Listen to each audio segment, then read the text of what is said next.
Anna Hoffman, and welcome to this episode of Data Exposed Live. We are super excited to have you all joining us here today from wherever you're streaming in from, whether it's Learn TV, Twitter, Twitch, YouTube, or somewhere else. We are happy to have you here, and thank you so much for joining us for the show today. Just a quick reminder before we get into the show, I want to remind you all to do ask questions. We have subject matter experts standing by the whole show, and we can even potentially ask your question live and feature it on screen. So be sure to head over to Learn TV to ask those questions or ask questions from wherever it is you're streaming from. We can see them all. That's the magic of streaming.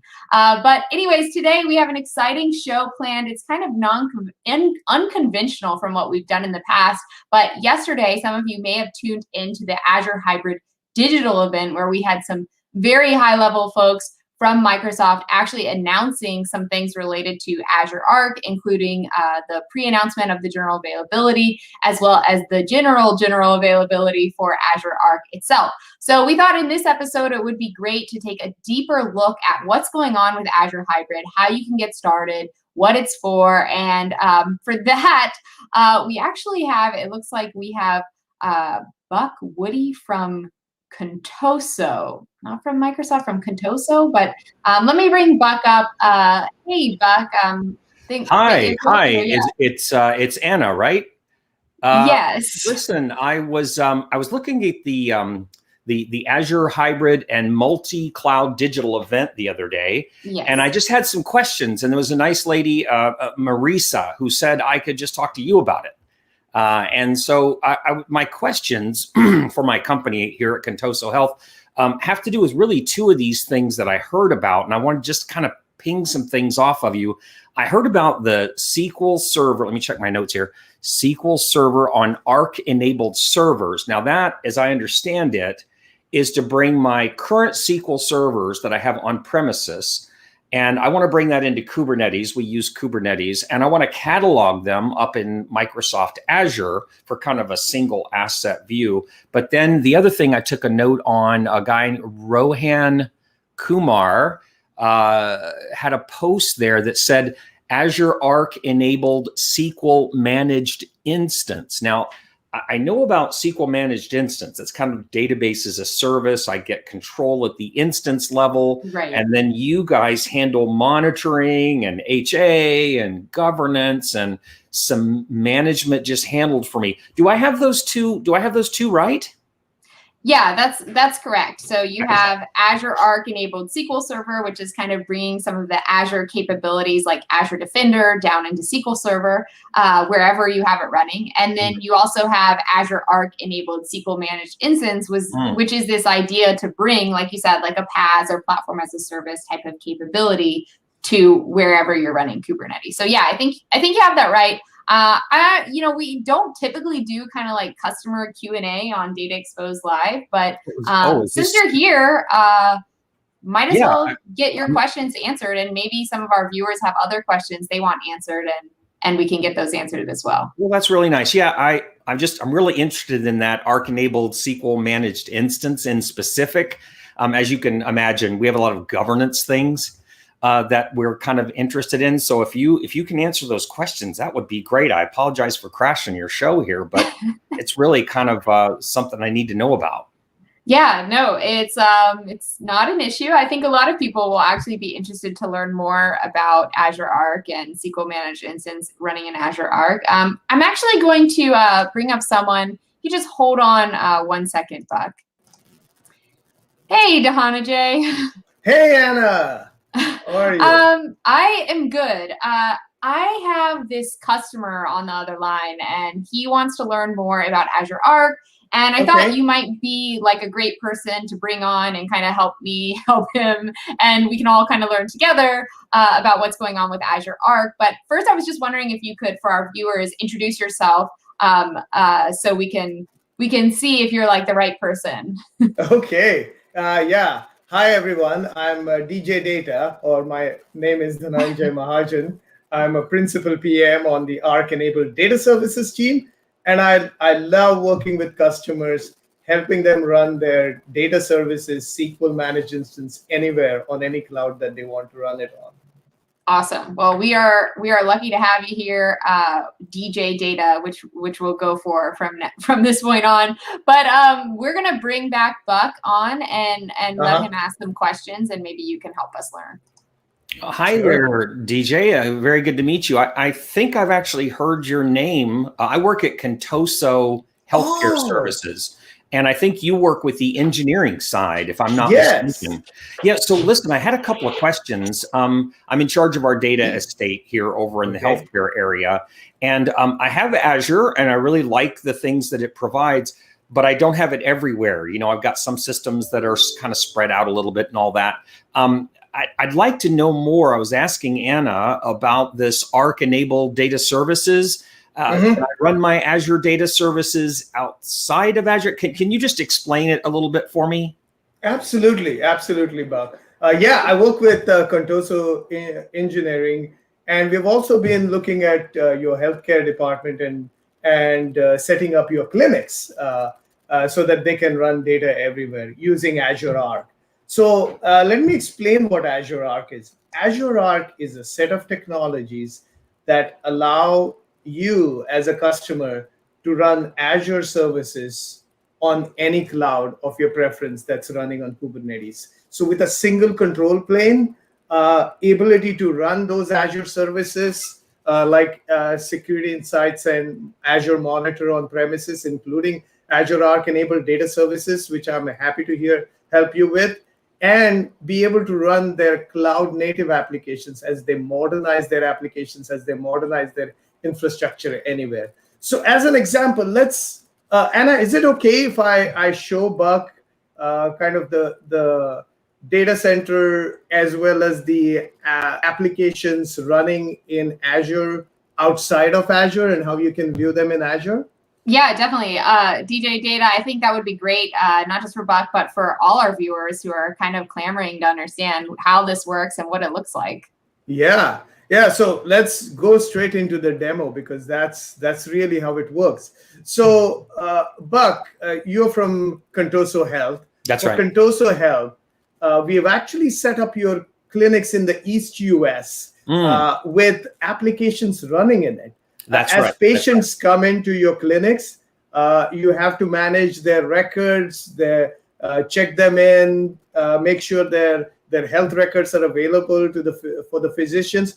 So that's an application that's running in the clinic. I don't have connectivity directly into the clinic. However, I can control everything from the Azure portal. So I'm going to give you a rundown of the clinic, how it works. As you can see, there's the AKS HCI. So each clinic has a HCI, a hyperconverged infrastructure, a mini cloud running on premises outside of Azure, but it's also running AKS on top of it. So you can get the same AKS Azure Kubernetes service running inside of the clinic.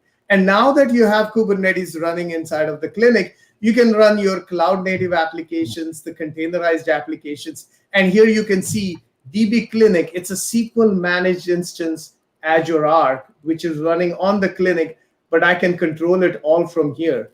And as your clinics get better and better in terms of the technology that they're using from the cloud, they will be able to bring in other services as well and be able to use those. So that's how the clinic has been set up. Nice. Today. So it looks kind of interesting, and you've got all that in a single resource there. You're able to look at it. I'm real impressed with that. I mean, how complicated was this to set up? Because, you know, we've got a small IT staff and we ask them to do a lot. That's one of the reasons we use Kubernetes, right? You can just describe what you want and it just sort of happens. But this looks kind of complicated. Was that kind of hard to set up, or was it easy? Or can you tell me more about how this came around? Yeah. And just like Contoso, absolutely. It was very easy to set this up. Okay. We know that many of our customers may not have the expertise that's required that we have in Azure. So we are trying to simplify the entire experience for our customers like you. And it should be super simple for anybody in the clinic to set it up locally. But at the same time, you can set it up centrally and do some management and policy and governance, as well as billing centrally. So let me walk you through what I'm doing. I gotta see it. I gotta see it. You gotta show me how you do this, because it sounds great, but I'd like to see it. Yeah, absolutely. So I've set up another resource group with all the resources that we are doing for your factory locations. Right. And in that, there is a Kubernetes cluster that has been set up. Okay. So it's really 4 simple steps. 1, set up a Kubernetes cluster. Okay.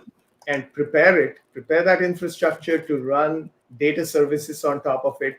Okay. Create on that cluster a custom location and put data services platform or what we call as a data controller on top of it. Okay. And that custom location now ends up looking as if it's an extension of Azure in your own environment. Okay. Number 3, now that you have set up the data controller, you can start setting up SQL managed instance on top of it. Okay. And number 4 is now you can manage it through centralized control and policy. That's how easy it is. But why don't, instead of me talking through it, let me show you how. Yeah, you'd be interested to see it. So those 4 steps, I mean, I know how to do Kubernetes, and I know how to connect something to something else. And so I think I can do that. So I probably want to see that location. Yeah, we also have some viewers that are itching to see this as well. Okay, yeah, okay. Awesome. Well, let's see what you got here. Awesome. So I'll show you that even if you don't know Kubernetes, it's very easy to do it using the direct connected mode. But if you happen to know Kubernetes, we can switch over and show you some commands that you can run as Kubernetes experts and make sure that even if you don't have connectivity to Azure portal all the time and intermittently it's broken, you can still continue to run your services. That is an important thing. Is that that's going to be real. I'm going to ask you about that a little later, because what you just said, I don't want to sidetrack you from the installation here, but that's a really important point to us at Contoso Healthcare. Excellent. So were you in PowerShell? Is that where you were? Yeah, I was here right in PowerShell, and you can use all the PowerShell commands. Okay. You can also use Azure Shell. You have multiple tools. And I think you bring up a good point there, Buck, which is you can use your existing tools as even Azure Data Studio, which we'll look into later, or Azure Portal or Azure CLI or AZ Data, as well as PowerShell. Okay. So you have the full flexibility. You don't need to retool yourself with a new set of tools. But at the same time, it being running on Kubernetes, you can also bring in your open source tools if you're more familiar with it. Yeah, we've sort of standardized on PowerShell and the portal because we have a lot of things in Azure and everything on premises. Absolutely. We do everything in PowerShell. Yeah, I mean, I think this is kind of nice too. Just to add, our users are so used to SQL and PowerShell and the things that they've been doing for a long time, and I think it's interesting how as we move towards Azure, we kind of move towards, okay, let's bring you the same tools, the same language. It's just SQL. And now it's interesting, almost full circle, as we move back towards on-prem or somewhere else, we're still maintaining that theme of it's just SQL, bring your existing skills. And we're taking you with us on this modernization journey. So yeah, let's see the installation. I'd love to see it. That's a key point. I think you want to keep that same experience and skill set and grow on top of it. So let's create, and so part of it is I have an existing Kubernetes cluster that has been set up, and it was set up as so I'll go into PowerShell and show you a little bit of how it was, whether it's really fully set up or not. Right. So the Kubernetes was set up. Either you can set up a single node Kubernetes cluster if you want to do a dev test, but really I would recommend 3 nodes running Linux, or if you're running Azure or if you're running SQL Server, then you also have Arc-enabled SQL Server, and you can run it in Windows VM. Okay. But I'm going to focus today on Arc-enabled data services, which runs in Kubernetes in Linux. Now I've set it up such that there are 3 nodes of Linux nodes running in Kubernetes, and I've set up something called as a custom location. And I'll explain what a custom location is later. But let's make sure that we have custom location listed out. But think of this as exactly what you're asking for. am I running Azure services outside of Azure? Okay. And that's where you see I've set up a custom location for the Contoso Factory US, which represents one location outside of Azure, and it starts showing up just as if it's a region in Azure. Okay. But in reality, for those of you like you who know Kubernetes, it's a specific namespace. Okay, so that I was going to say, this is just a namespace then. So I'm just carving out a place. This is part of that handshake between Kubernetes and Azure, isn't it? Yeah. And there has been connectivity set up so that that namespace can have the connectivity to Azure, so that if there is any identity that needs to flow down to the location for RBAC, or logs and metrics that have to flow up, which we'll look into later. Okay. But first, that's important. All right, good. Yeah. First, let's set up what we call as an data controller. Okay. And data controller is the heart of running data services. Okay. It is you can call it an agent which can talk to Azure. Okay. At the same time, it is managing the life cycle of the local data services like SQL Managed Instance, Postgres, and other services that will come in. I see. Okay. Yeah. So it's Kubernetes aware and it's Azure aware. Absolutely. Okay. It is the bridge between Kubernetes and Azure. Okay. And before I do that, before I set up the data controller, what I have to also do is set up what we call as a Kubernetes extension. And this is the bootstrapping mechanism that now the cluster that I created, the Contoso DC cluster, has the ability to create a data controller. Okay. And bootstrap it in such a way that it can start talking to Azure. So step one, I created a cluster. Got it. Step two, I created connected it to Azure. Step three, I created a custom location where the data controller can manage those services. And as part of it, I also enabled data extension. Right now, these look as distinct steps. Buck, in the long time, as we work on improving Arc-enabled data services, we are going to unify this whole experience, so you won't have to worry about, did I set up the extension or not? Got it. So Okay. I think I'm tracking so far. I've got my cluster. I've now sort of connected it, and I've added the extension. So now what do we do next? Next, you want to create an Azure Arc data controller. Okay. And that, as I mentioned, is the heart of the system. Oh, okay. Now, here's where we come into, you have to make a choice. Do you want to be directly connected or indirect? Okay, tell me what that means. Which field do you want to pick? Yeah, which one? What does that mean? Okay, so direct connected mode is for those customers who are generally having ability to connect to Azure and send down central policy updates, patches on an automated basis. It can still be controlled, but that way you're getting the full benefit of Azure, where you get SQL, evergreen SQL. You don't have to worry about patches and updates and so on. And Azure just takes care of it. Sure. Now, some of our customers do have concerns about directly connecting their database endpoints to the internet. They have policies and compliance, data sovereignty rules.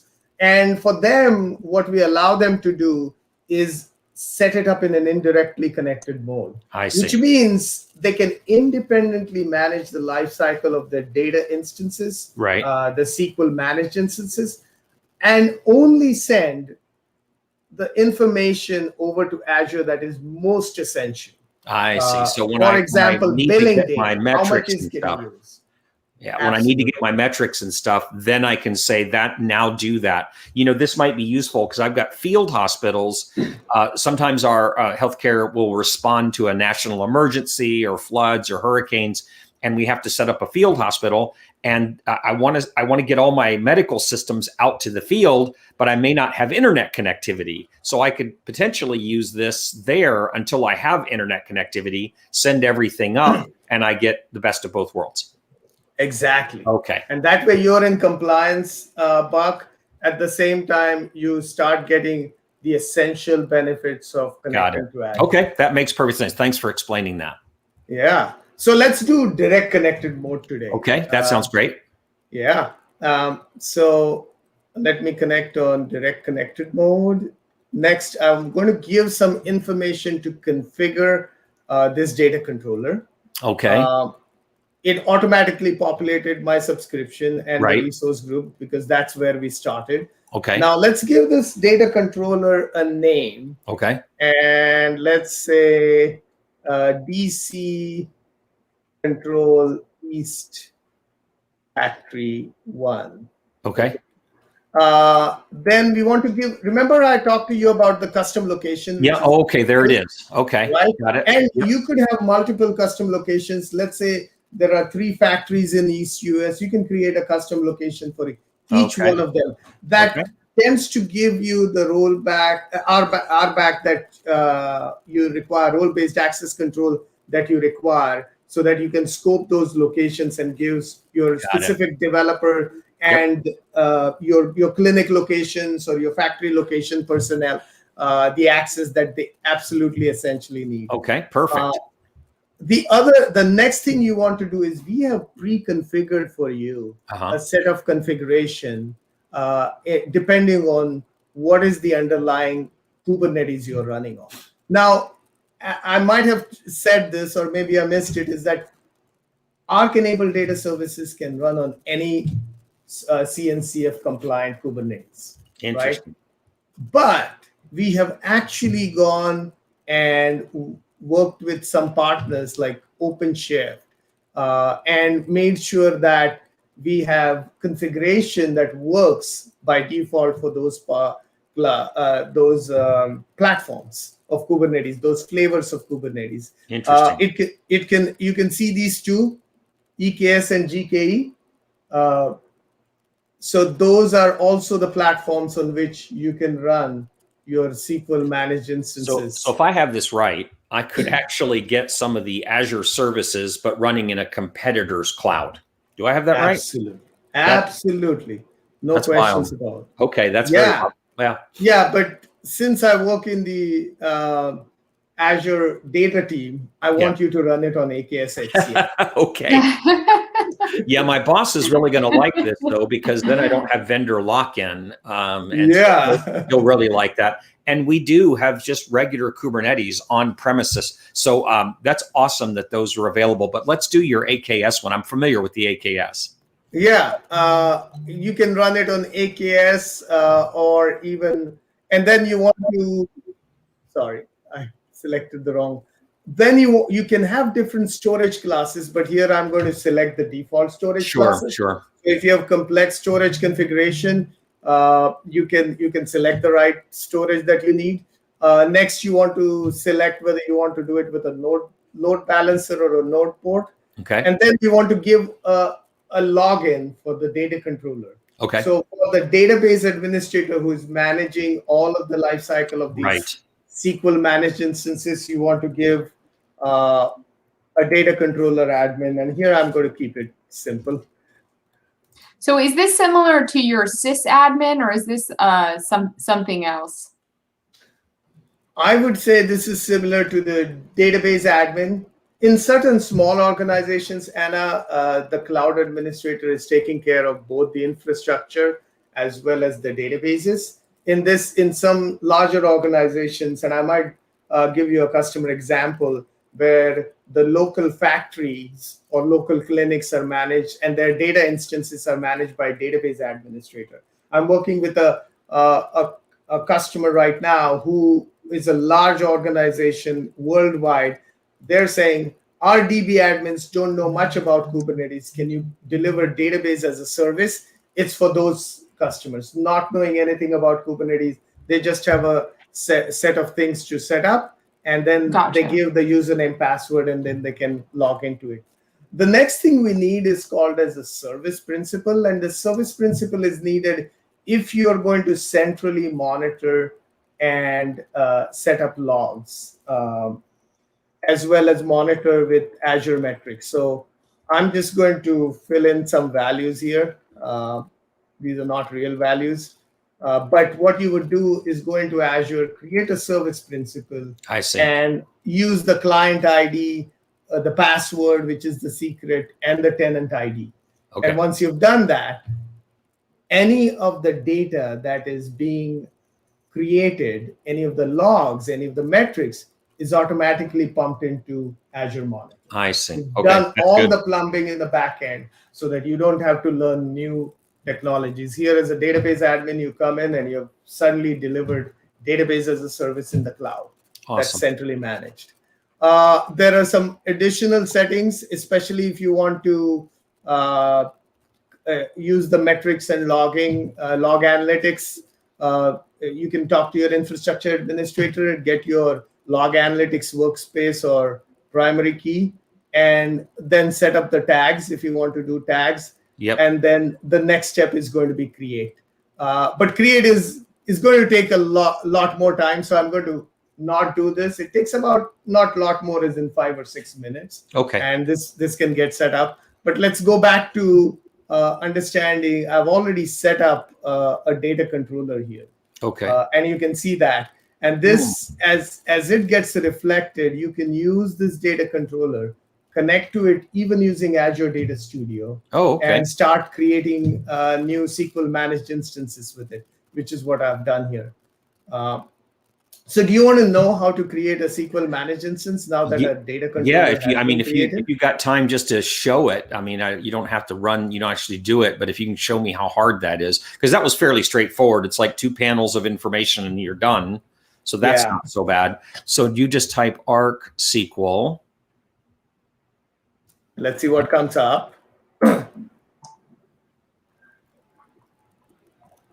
So this will bring in 2 things. One is Buck, okay. if your clinics have existing SQL running in VMs, and this is an important point, is that we not only manage your virtualized environments, which may be running on any virtualization layer, which is SQL, but we can also create, if you're a cloud native and you're going towards microservices-based applications and using Kubernetes, we can use Azure SQL Managed Instance, which is what we're diving into today. Yeah, I mean, this is amazing because I like managed instance a lot, but I wanted it locally. And you're telling me I can do that now. Absolutely. Now that's the whole thing. That's very impressive. I'm going to test you on that in a minute. Go ahead and run through this, but I have a question. I have to see to believe here in just a moment. Okay, certainly. So here's how you do it, Buck. Again, because I started with the resource group, all of that is filled in. Right. Let's give the instance a name. Right. Contoso SQL MI Arc. Oh, I'll just that's fine. Yep. Yeah. And then now remember the custom location. Yeah. We have that. Service type load balancer. Right. And then I can and now compute and storage. This is the default. Yeah. But I wanted to show you one thing over here. Okay. Some of our factory locations, maybe not as much clinics, but factory locations wanted to have high availability, even if the location gets disconnected from Azure. So if there is a failure, the backups and recovery restore can happen locally. And so if I need high availability, I can select 3 replicas over here. I see. So it makes it really simple for me to create a highly available SQL managed instance. And then I want to give some username password. Okay. And let's do this.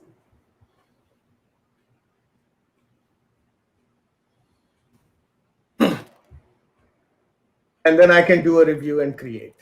Nice. Right? Okay, so very straightforward again. I like the fact that I can choose the replicas.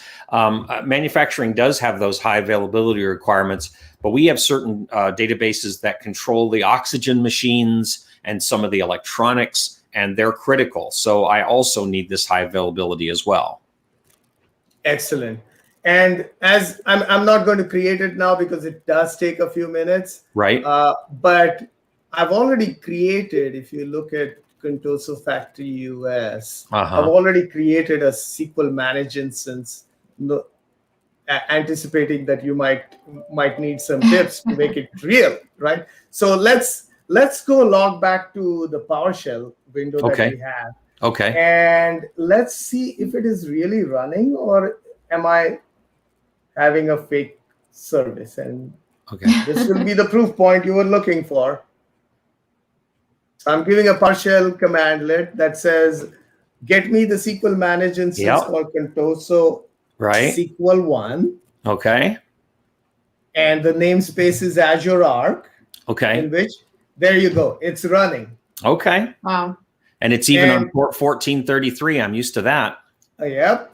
And if you were to do this, if you were to do the create, I usually see this command to see is it ready or is it not ready? Is it spinning up? Yeah, it's pretty typical. And you can also go into understanding, if you're a Kubernetes geek, then you can even get detailed description about that particular pod. So there is a pod in Kubernetes that is actually running this. Yeah. And so that if the pod fails, Kubernetes takes care of high availability and spins up a new SQL managed instance. And that's one of the advantages of Kubernetes. If something fails, it just puts it back. Exactly. So that's how easy it is to set it up. Don't you agree?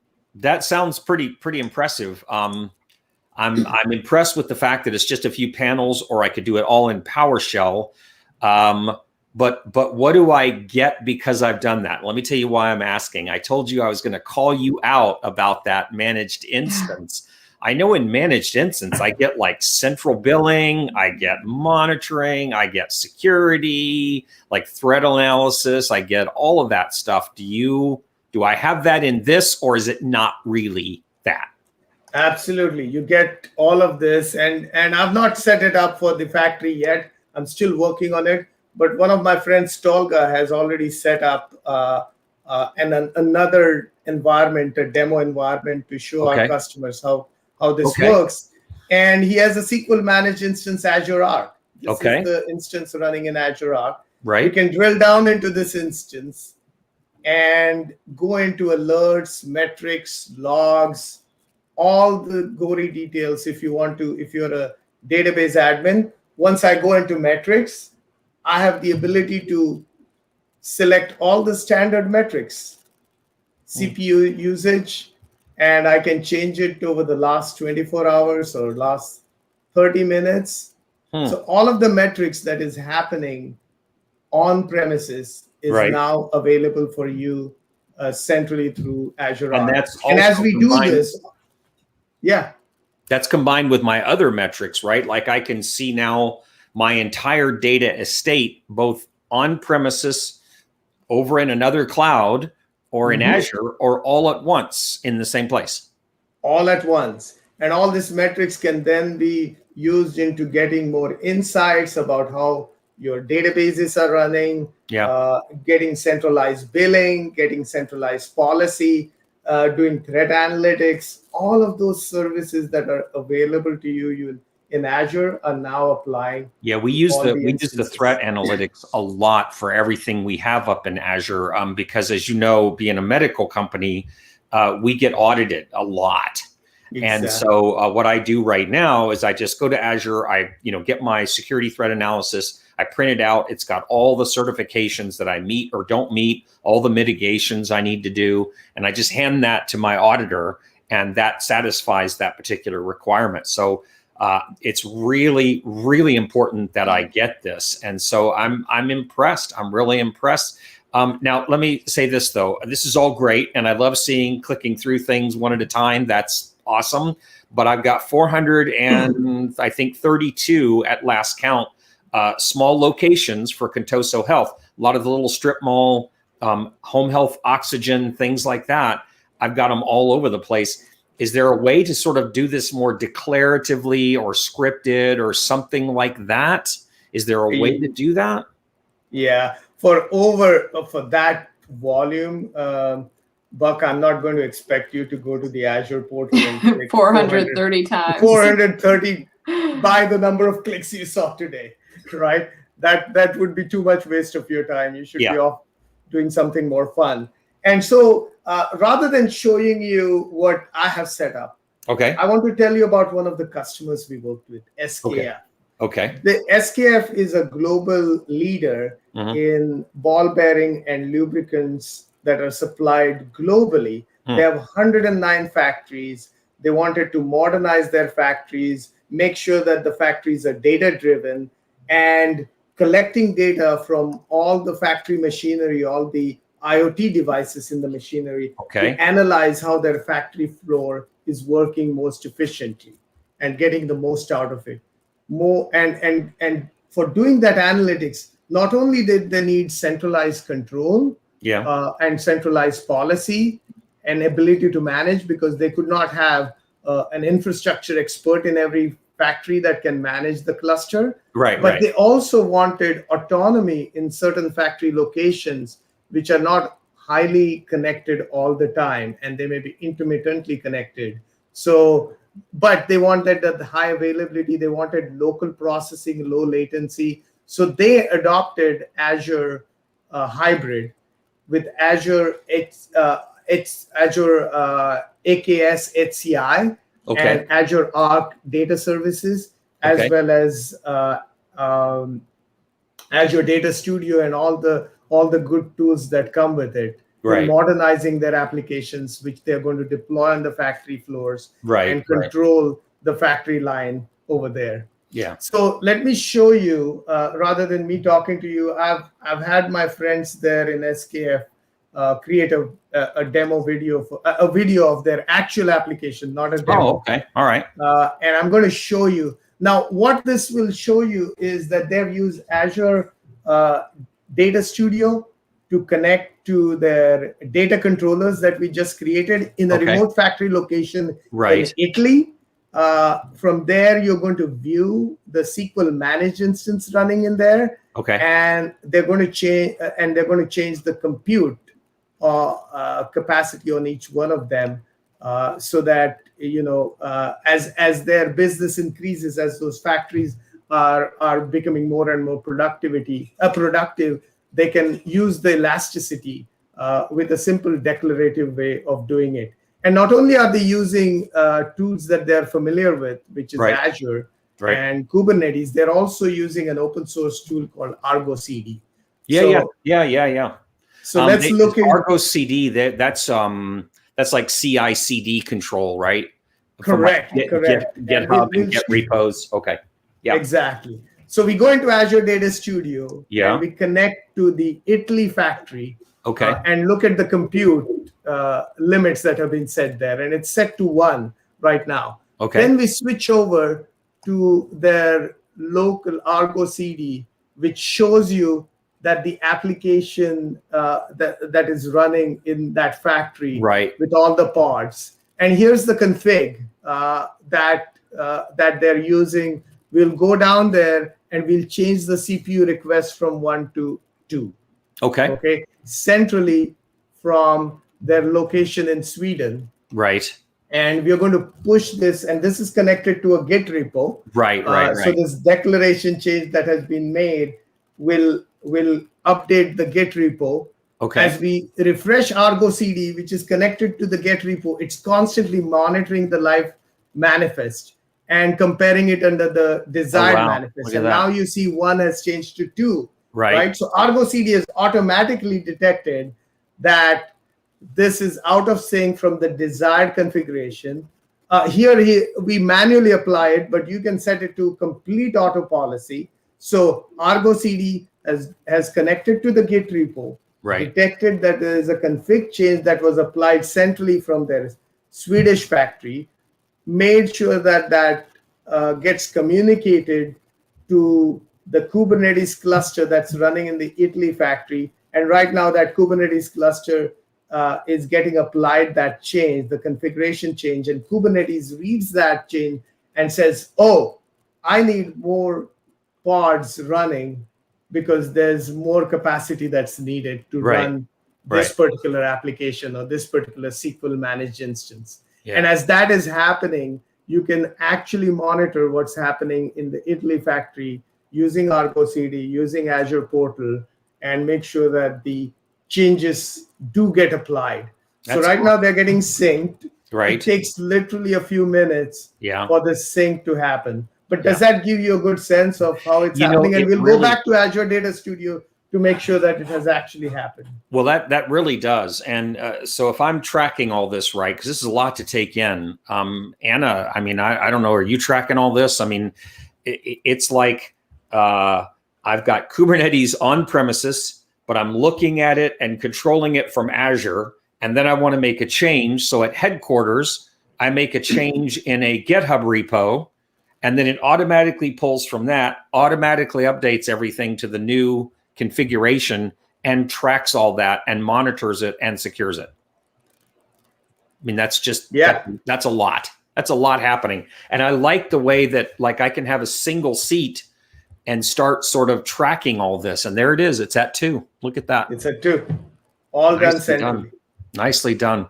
Yeah, this is very impressive. So, Anna, again, apologize for crashing your show here, but I think you're really answering these questions for me. I'm kind of interested in sort of getting started. So, I don't know, DJ, are you the right person to talk to about like learning things and getting sort of starting with this thing? Or Anna, maybe do you know somebody else? Yeah, we probably have someone that we could bring on to talk to you. You know, give us one moment, Buck. Yeah. You know, Dhananjay, I can't thank you enough for coming on such short notice and showing him all this. I think it's been really valuable. You think we could bring in Lior? You think Lior would be able to show him Lior. how to get started? Absolutely. All right. Lior has the best tools. Hey, Lior. Hey. You know, we have this customer kind of on the other line, and he wants to learn more about how to get started with Azure Arc. He's not really sure where to start. Dhananjay showed him a bunch of awesome stuff about how it works. He's kind of sold, and I think a lot of our viewers watching are sold too. Can you, before we bring you in with Buck, can you tell us a little bit about what you do and why you might be the right person for this job?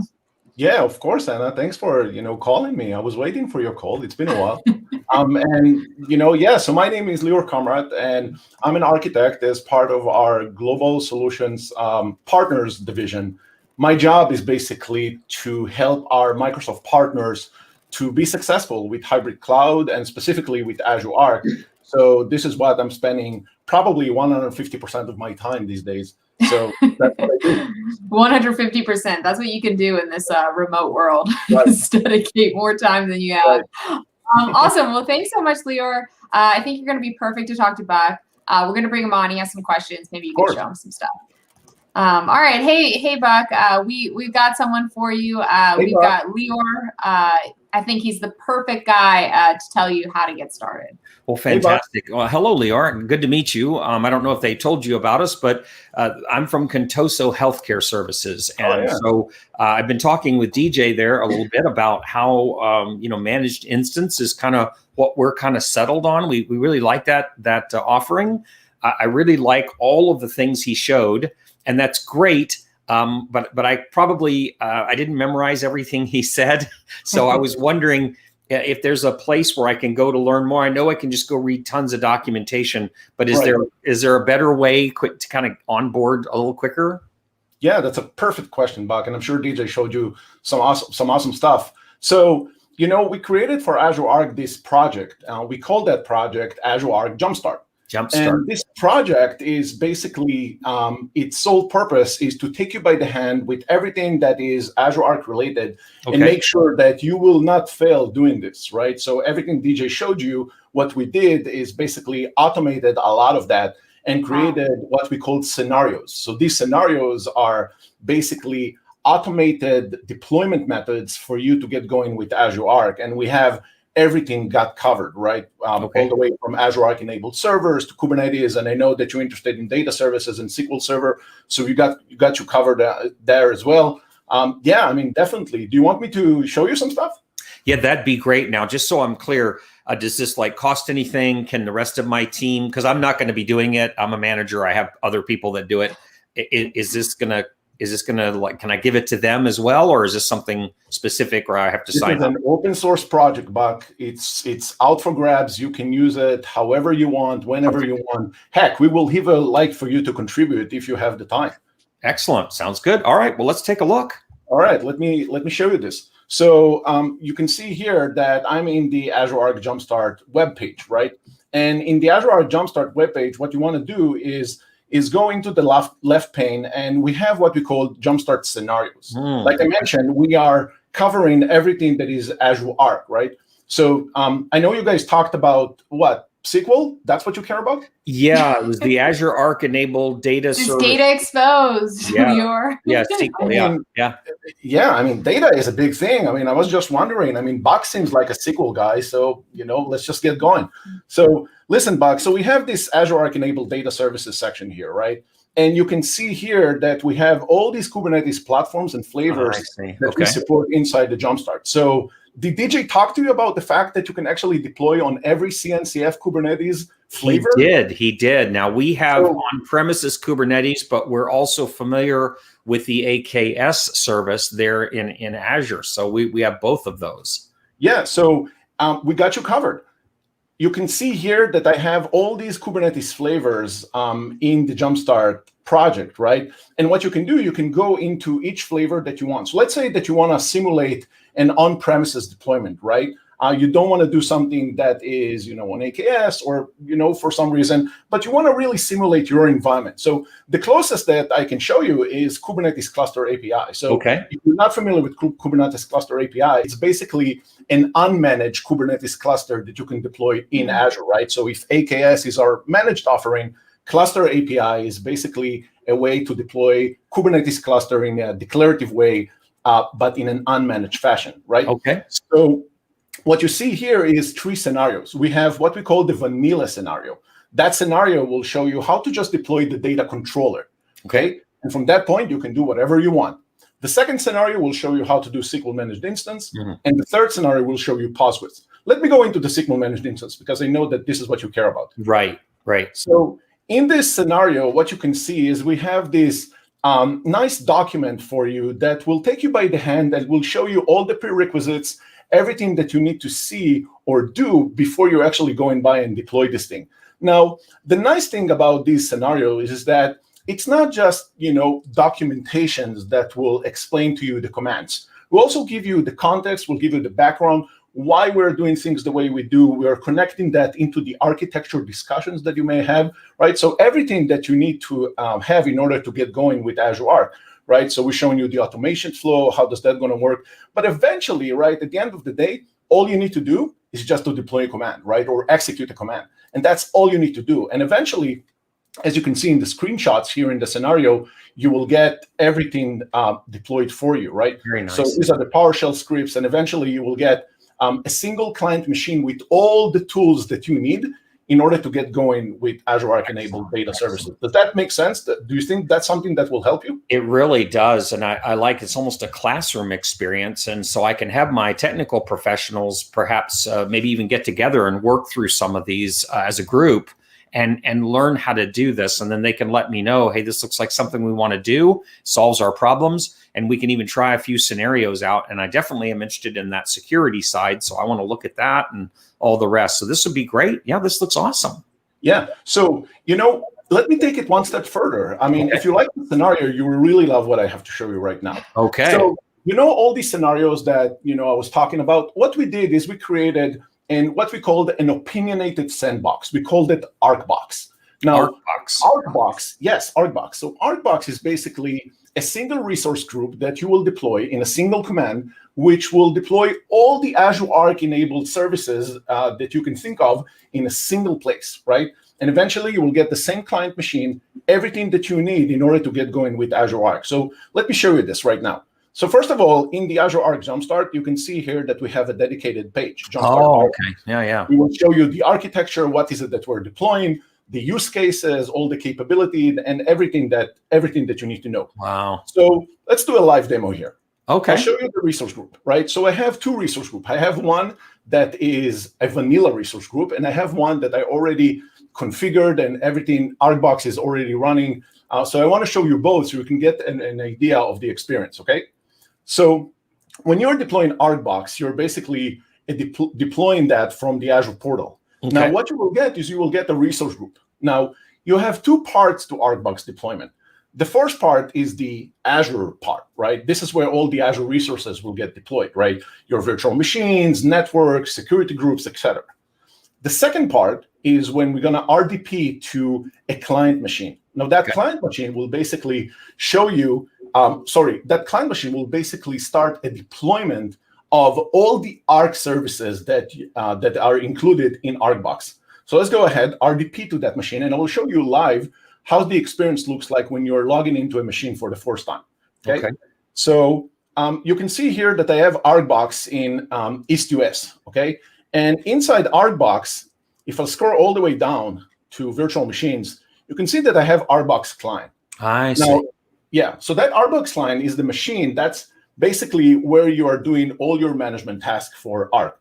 Now, I'm going to use that public IP and log into that machine. Now, for the viewers, you will not be able to use that public IP because we're also creating a security group that will map your public IP into that network security group. So it also secured in that way. So let's go ahead and do that.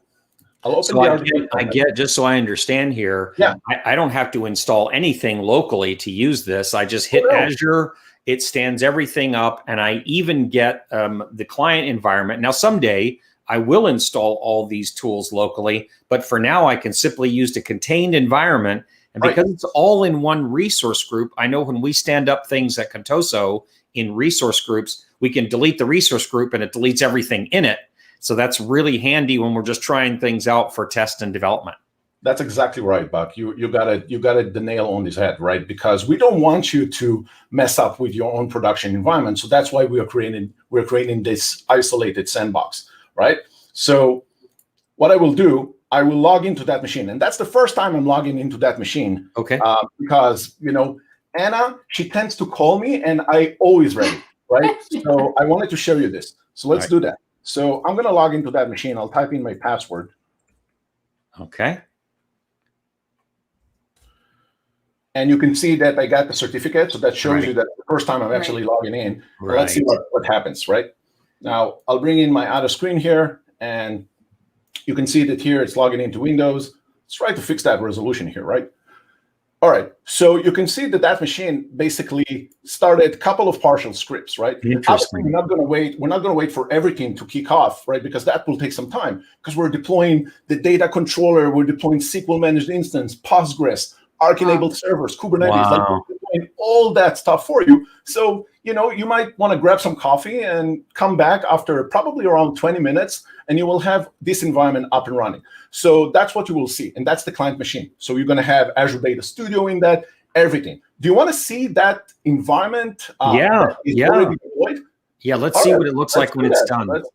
Let's do that. So, I always like to get calls and talking to clients and customers like yourself. And like I said, Anna, she knows who to call. So that's why I got this environment already up and running. So Let's do this, Buck. So you can see here, right? Let's do a quick comparison. I'll go to the previous resource group. You can see that in this previous group, resource group, I have 42 Azure resources. But here, I have 74 Azure resources. And you know what the difference? The difference is that environment already have all the Arc resources.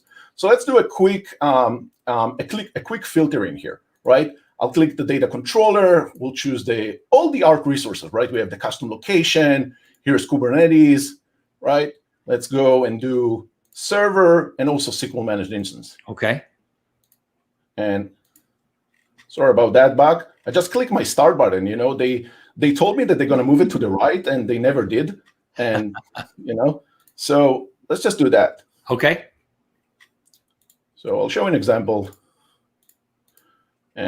Here's the data controller, and let's apply that.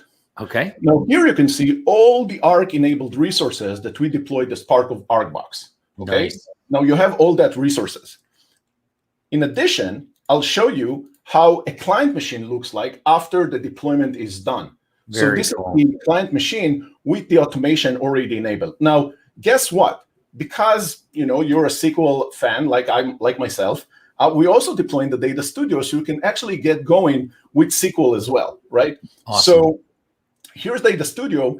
And what we're doing for you, we're already configuring those connections to the SQL instance and the Postgres instance. We're putting that inside the configuration for Data Studio. And as an extra flavor, extra touch there, we're also restoring the AdventureWorks database that you're familiar with. Just as an example, so you will also have a database to play around with when you have the ArcBox environment deployed. So that's really what we have for you to start getting your hands dirty with Azure Arc. Does that make sense? This has just been awesome. I don't know if DJ is still on the line, Anna, but I'd like you to bring him back if you don't mind. I really want to thank you all for this, and I mean, wow, so much information. Are these? Did you record our call? I forgot to ask if you would record this call because I want to show my team.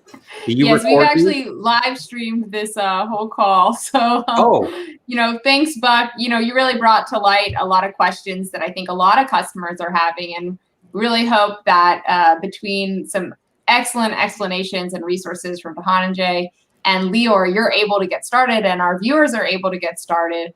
As we think about closing out, I would just love to ask Lior, Dhananjay, what are some tips or what's one piece of advice you have for folks that are just getting started?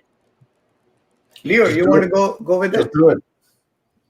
Okay, so one piece of advice that I would use is this is the time to transition to the cloud. Azure Arc with Azure Arc-enabled data services is going to start a new transition, just as I showed you with SKF. So it's time to embrace the technology which is helping you solve those problems to go to cloud-native applications. We have a ton of information. I think Lior gave through the Jumpstart, which is an awesome place to start. And we also have a lot of information on Learn. Lior, do you want to add anything to it? Yeah, documentation sometimes can be intimidated for some people. And what we want is for you to not be in that situation. So please go ahead, take a look at the Jumpstart, start getting your hands dirty. It's really easy to get, to get going with Azure Arc. And once you see those resources projected inside Azure, I think everything is starting to click and you will have those light bulb moments. So definitely go and do that. Yeah, I will definitely be passing this on to my team. Just before we go, Anna, if you don't mind just putting in the chat there for me, Maurice's phone number, because I have a bunch more questions about other products, and I'd love to talk to her about maybe talking to you again sometime whenever I have a question.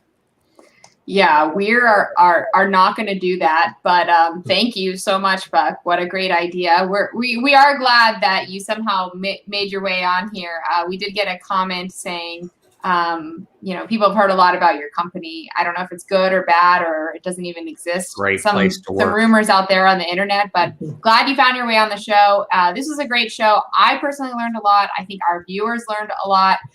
Thank you so much, Buck, for coming on, and thank you so much to Dhananjay and Lior. We hope you'll go check out some of those resources. We will put them in the show notes with the description for this video.